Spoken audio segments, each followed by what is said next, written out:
네, 안녕하세요. 산업안전지도사 3차 면접을 준비하기 위해서 2차 때 공부했던 내용을 키워드별로 정리하면서 마인드맵으로 한번 정리를 해봤습니다. 화재라고 하면 거기에 연관되는 문제들이 되게 많이 있습니다. 이렇게 쭉 연관시켜서 머릿속으로 떠올려 보는 작업이 조금 중요한 것 같습니다.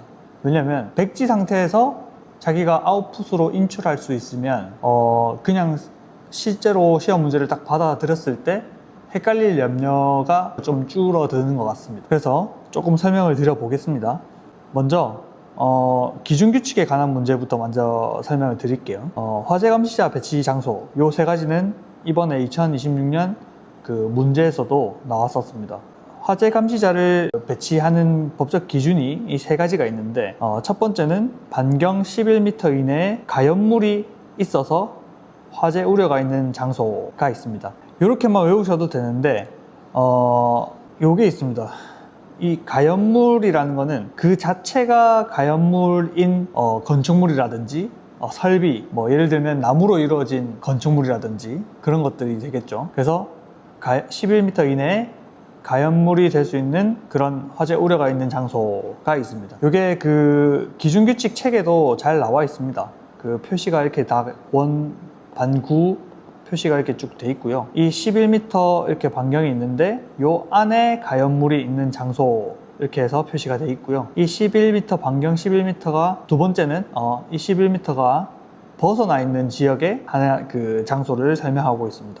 그러니까 반경 11m 이내에 가연물은 없지만 단 불티 비산 등에 의해서 바닥에 화재 우려가 있는 장소 이렇게 되어 있습니다. 또 마지막 세 번째로는 화재 감시자 배치 장소 세 번째로는 가연물이 벽, 지붕 등 금속으로 된 건축물 반대편 면에 인접해 있어서 복사열이나 열전도에 의해서 발화될 우려가 있는 장소 이렇게 세 가지로 구분할 수 있습니다. 세 번째가 조금 어려운데 부가적으로 설명을 드리면 예를 들어서 진짜 말 그대로 금속으로 된 건축물이 있다고 칩시다. 금속으로 된 건축물이 있는데 거기에 반대편 면에 이런 드럼통, 가연물이 붙어 있는 거예요. 근데 여기에 만약에 화재가 있어서 여기 금속 벽 너머로 열이 전달되는 겁니다. 우리가 냄비라든지 뭐 금속으로 된 주전자 이런 것들을 근처에 손만 갖다 대도 되게 뜨겁잖아요. 그런 것처럼 금속 반대편 면에 인접해 있어서, 그러니까 붙어 있어서 열전도, 복사열에 의해서 발화될 우려가 있는 장소도 화재 감시자를 배치해야 되는 장소입니다. 그러니까 사실상 이 세 가지 장소는 쉽게 화재가 발생할 우려가 있는 장소인데, 이 쉽게 화재가 발생할 수 있는 장소에는 화재 감시자를 배치해야 된다. 이렇게 세 가지로 외우시면 되겠습니다. 그러면 이어서 연관된 문제가 있을 수 있겠죠. 화재 감시자 역할, 이 화재 감시자 역할 세 가지를 말해보세요 라는 문제가 있을 수 있습니다. 이게 첫 번째가 헷갈리기 쉬운데요. 화재 감시자 역할은 총 세 가지로 구분됩니다. 저희가 산업 현장에 이제 있으신 분들은 다 아시겠지만 여사님들이라고 부르는데, 빨간 조끼를 보통 가지고 계시고 그분들에게 무슨 역할을 하시냐 이렇게 물어보기도 하는데 대부분 다 역할을 잘 모르십니다. 여기에 있는 법적 세 가지 역할을 설명을 드리면, 주변 화재 위험 장소에 가연물이 있는지 여부를 확인하셔야 되고, 실제로 만약에 발생을 하셨으면 화재 초기 진압을 하는 게 아니라 비상대피를 유도해야 됩니다. 그래서 이게 사람들이 흔히 하는 착각이, 화재 감시자는 옆에 소화기 들고 있다가 초기 진압해야 되는 게 법적인 요건이라고 생각하시는데, 역할이라고 생각하시는데 그게 아니고 비상대피가 먼저다. 그리고 세 번째 요거는 조금 상식적으로 이해가 안 가실 수 있는데, 가스 감지기, 여기서 가스 디텍터를 제가 GD로 적어놨습니다. 가스 감지기 작동 기능 점검 및 이상 유무 체크가 법적인 기준 규칙에서 나오는 화재 감시자 역할 세 가지입니다. 다시 세 가지를 정리를 하면, 가연물 여부 확인, 비상대피 유도, 가스 감지기, 작동 기능 점검, 이렇게 세 가지를 외워주시면 되겠습니다. 여기는 지금 안 적어놨는데, 저희가 화재 감시자 하면 지급해야 되는 물품 세 가지가 또 있습니다. 기준규칙을 공부하셨으면 잘 아실 텐데, 확휴대라고 저희는 외우고 있습니다. 확성기, 두 번째 휴대용 조명, 저희가 경광등을 보통 지급을 하고 있죠. 경찰들이 이렇게 지휘할 때 하는 경광등. 그 다음에 대피용 방연 장비인데 대표용 마스크라고 보통 표현을 합니다. 그래서 확추대 요 세 가지를 또 알고 계셔야겠습니다. 자, 다시 돌아와서 화재 위험 작업 시 준수사항 해가지고 저희가 5가지 요거를 외우는 거를 조금 어려워 하십니다. 저는 어떻게 외웠냐면, 먼저 가산점 3요소, 가산점은 당연히 알고 있으니까 요 3가지를 연관시켜서 외우는 거는 쉽게 하실 수 있을 거라고 생각했습니다. 그리고 1번, 5번은 절차서, 여기서는 표준 안전 절차를 저희가 SOP라고 보통 부르는데 표준 안전 절차, 그리고 절차와 교육, 이렇게 2가지를 더 준수해서 작업을 해야 된다라고 이렇게 저는 암기를 했습니다. 카테고리로. 그래서 순서대로 한번 외워보겠습니다. 먼저 첫 번째로는 작업 절차를 마련했는지 여부를 확인해야 된다. 그래서 절차, 요거를 먼저 키워드로 떠올렸고요. 그 다음에 가산점에서는 가연물 현황 파악 및 방호 대책을 수립하였는지 여부를 확인해야 된다. 이렇게 외웠습니다. 그 다음에 가산점에서 산소는 환기를 연계시켜서 외웠는데요. 주변에 인화성 액체 증기나 인화성 가스가 체류하지 않도록 환기를 충분히 해야 된다라고 해서 산소를 제한하는, 그러니까 화재 폭발이 이루어지지 않도록 LEL의 25%가 초과하지 않도록 환기를 충분히 해야 된다. 이렇게 저는 연관시켜서 암기를 했습니다. 그 다음에 점화원을 제거하는 방식으로는 저희가 불티 빙산 방지막 요 키워드를 떠올리셔야 되는데 또 주요한 것 중에 하나가 KFI 한국소방청에서 인증을 받은 불티 비산 방지막을 설치해서 바닥에 불티가 비산돼서 화재가 발생하지 않도록 예방을 해야 된다. 암기를 했습니다. 그렇게 가산점까지 외웠고요. 마지막으로 교육이 있는데 이게 조금 헷갈릴 수 있습니다. 근데 저는 이제 화재 예방 및 대피에 관한 근로자 교육 이렇게 해서 암기를 했습니다. 이렇게 화재 위험 작업 시 준수사항은 총 5가지로 암기를 할 수 있겠습니다. 먼저 가산점, 그리고 SOP 교육, 이렇게 화재 피해 감소 단계 4단계를 쓰시오, 뭐 이런 게 있었는데요. 이것도 가산점, 그리고 그 다음에 피해 최소화, 냉각 소화 설비, 그러니까 실제로 화재가 발생하지 않게 1, 2, 3단계를 해주고 4번째 단계로는 화재가 발생하더라도 냉각이나 소화 설비로 인해서 주변에 화재가 확산되지 않게 하는 화재 피해 감소 단계를 4단계를 암기를 했습니다. 다만 이제 주의하셔야 될 점은 가산점 이렇게 순서가 돼 있어서 가점산 이렇게만 외우면 어렵기 때문에 저는 가산점 2대 이렇게 1, 3, 2, 4 이렇게 순으로 외우도록 머릿속에 구조화를 했습니다. 네, 그래서 첫 번째 단계는 가연물 제거, 그래서 현황 파악, 가연물 제거, 취급 저장량, 보관량 최소화. 2번째로는 점화원 관리가 있는데 점화원 관리로는 열적, 정기적, 기계적, 정전기 이런 것들을 점화원이 없도록 관리를 한다라는 점이 있고요. 3번째는 산소 관리는 터지, 불활성 기체, 이너트 가스가 투입해서 산소를 MOC 이하로 관리하는 그런 단계를 적어주시면 될 것 같습니다. 이번에 2026년 기출 문제도 보면 화재 예방이었나요? 화재 관리 7원칙에 대한 문제가 나왔었는데 제가 7원칙을 몰랐기 때문에 이런 내용들을 위주로 좀 썼습니다. 그래서 이런 데서는 얼추 유사하게 부분 점수라도 받지 않을까라고 조금 기대를 해보고 있습니다. 이어서 4단계는 냉각 소화 설비 설치가 있습니다. 이제 화재가 발생하더라도 요 4단계에서 화재 확산을 예방하는 조치인데요. 화재 발생 시 냉각 소화 설비로 피해 최소화를 하고 화재 확산을 방지해야 된다. 이런 게 있습니다. 그래서 원격 조종 포 소화 설비라든지 물 자동 분무 설비라든지 워터 커튼 같은 것들을 의미하는 그런 설비들을 말하고 있습니다. 네, 이렇게 화재 피해 감소 단계 4단계를 알아봤고요. 화재 분류가 또 있을 수 있겠죠. 지도사에는 나오지 않았지만 사실 이제 산업안전 기사를 쳐보신 분들은 또 이런 것들을 많이 배우셨을 겁니다. 이제 A부터 K급까지가 있는데 이제 A는 일반 화재, 그 다음 B는 유류 화재, 가솔린 이런 것들을 떠올렸고요.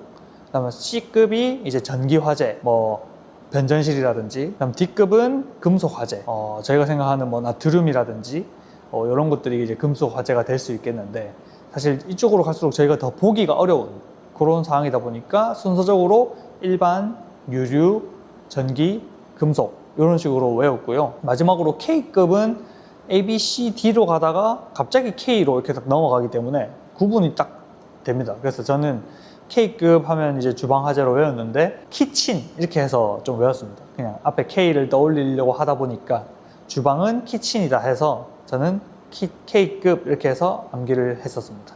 그 다음에 화재 소화 원리 요 네 가지가 있었는데 이것도 기출이 있었던 것 같습니다. 그래서 저는 순서를 이제 진랭 억제 이렇게 해서 좀 외웠는데요. 사람마다 이제 좀 앞글자를 따서 외울 때 뭐 이렇게 좀 단어를 연관시켜서 외운다거나 이렇게 하면 조금 도움이 되는 것 같습니다. 어떻게 좀 어거지더라도. 네, 그렇게 해서 소화 원리 네 가지 원칙에 대해서 이렇게 외웠고요.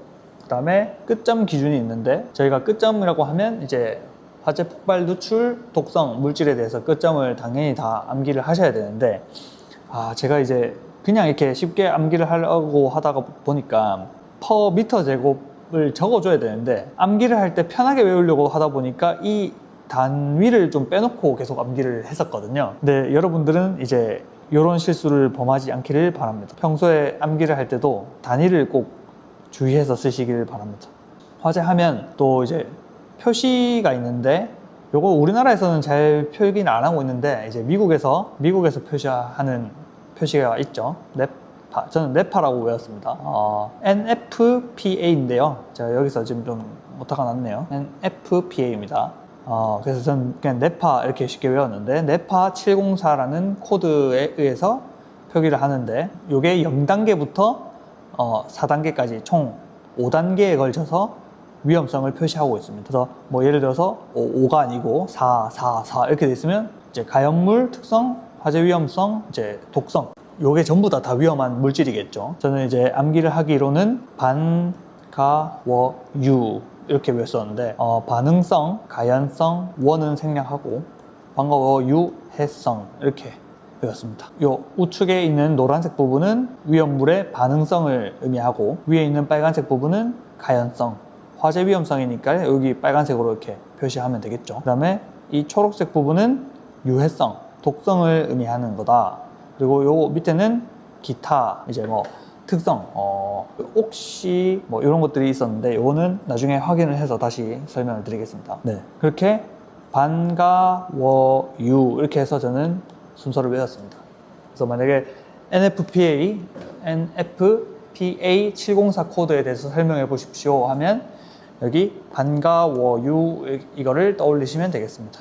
이제 화재에서 뻗어나와서 용접, 용단도 키워드가 있습니다. 요거는 조금 더 별개의 키워드로 좀 보실 수는 있겠는데 그래도 화재랑 많이 연관되어 있기 때문에 조금 이어서 보도록 하겠습니다. 네, 용접 용단을 보시면 용기 취급 준수사항 그리고 용접 용단 준수사항이 있는데 용접 용단 작업을 할 때 용기 취급 시 주의사항이 있고 그냥 용접 용단을 할 때 준수사항이 있습니다. 그래서 용기인지 그냥 용접 용단 할 때 준수사항인지 이거를 좀 잘 구분하셔서 암기를 하셔야겠습니다. 먼저 용기 취급부터 보겠습니다. 저희가 용기 취급이라고 하면 그냥 이제 산소 절단 하는 아세틸렌고 가스와 산소 가스와 있는 그런 용접기, 용단기를 생각하시면 되겠습니다. 그래서 여기 산업 현장 같은 데는 보통 이제 뭐 용접할 일이 많은데 그런 데서 떠올리시면 되겠습니다. 그래서 용기를 어떻게 관리하느냐 40도씨 이상 넘지 않게 그리고 사용 전, 중, 후 용기를 구분하셔야 되고 별도 보관하셔야 됩니다. 착오하지 않게 딱 용기를 구분하셔서 관리를 하셔야겠죠. 그리고 전도 방지로 하는데 고박 장치를 잘 해라 해서 보통 이제 우리 쇠사슬이 있어서 다 전도되지 않게 고박 상태로 체결하고 이동을 하십니다. 그런데 이제 간혹 가다가 이제 뭐 깜빡했다거나 놓쳤다거나 하면 그런 전도 방지를 안 하셨기 때문에 이것들을 고박 상태를 다시 확인하시라, 전도하지 않게 잘 체결하시라 이렇게 안내를 하고 있습니다. 그리고 당연히 충격 마찰 가열 금지 요거는 당연한 거겠죠. 그리고 이제 용해 아세틸렌 용기는 세워서 보관해야 되는데 이유를 찾아보면 아세틸렌 용기 안에는 다공성 물질로 채워져 있다고 합니다. 그래서 그거를 옆으로 눕혀서 이제 보관을 하면 거기서 아세틸렌 가스가 그 용기 밖으로 새어 나올 수 있다고 합니다. 그래서 아세틸렌 가스는 되게 폭발성 가스이기 때문에 그게 새어 나오지 않도록 하기 위해서 용해 아세틸렌 가스는 세워서 보관을 해라 이렇게 하고 있습니다. 그리고 운반 시 캡을 씌울 것 이렇게 돼 있는데요. 저희가 가스 용기 보면 제일 눈에 띄는 게 일단 캡 상태입니다. 그 가스 용기 밸브가 있고 뭐 여기 위에 보면 이렇게 가스 용기 위에 보면 이렇게 별도의 캡을 하나 씌울 수 있는 그 철 캡이 있는데 그거를 보통 잘 안 씌우십니다. 아니면 어떤 물체가 날아와서 부딪혔을 때 맞아서 가스가 누출될 수 있는 우려가 크기 때문에 캡을 씌우라고 것입니다. 네, 그리고 사용, 저장, 설치, 방치 금지 장소 이렇게 있는데 요 환기 불충분한 장소나 화기 사용 장소 및 부근, 인화성 액체 취급 장소 및 부근에는 사용하거나 저장하거나 설치하거나 방치를 하지 마라 이런 것들이 있는데 요게 제일 길기 때문에 요 앞에 것들을 먼저 암기하시는 게 좋겠습니다. 용접 용단 시의 준수사항을 좀 보겠습니다. 밸브 및 콕, 개폐를 서서히 해라. 그리고 요게 아까 헷갈리는 것들인데 사용 전중 후 용기 구분 보관해라는 위에 용기 취급 준수사항이었습니다. 그래서 요거는 제외하고 관계자 외 조작 금지 표지를 해라. 그리고 호스 등 연결부는 조임 기구를 사용해서 누설을 예방해라. 밴드 이런 것들을 사용해라 라는 거고요. 그 다음에 호스 시간 등 마모 손상 없는 것을 사용해라. 그리고 작업 종료 시 가스 공급구 밸브 콕은 잠글 것 이런 것들이 있습니다. 그래서 저는 이제 밸브 콕 요것들을 먼저 떠올려서 끝날 때 잠그고 개폐는 천천히 해야 된다. 그리고 호스 등 치관 요 두 개를 연결시켜서 연결부는 조임기구 그리고 마모 손상 없는 것 그리고 그 밸브 콕 위에는 태그를 달아서 관계자 외 조작 금지 이렇게 떠올리시면 될 것 같습니다. 네, 이렇게 간단하게 제가 공부를 하면서 키워드별로 공부를 했던 거를 일단 공유를 드려봤습니다. 강의를 하려고 정리를 한 건 아니어서 조금 미흡한 점이 있을 수 있는데요. 뭐 제가 틀렸던 점이 있거나 좀 뭐 더 궁금하신 점이 있으면 댓글로 남겨주시면 다음 영상 제작 때 참고해서 반영하도록 하겠습니다. 네, 감사합니다.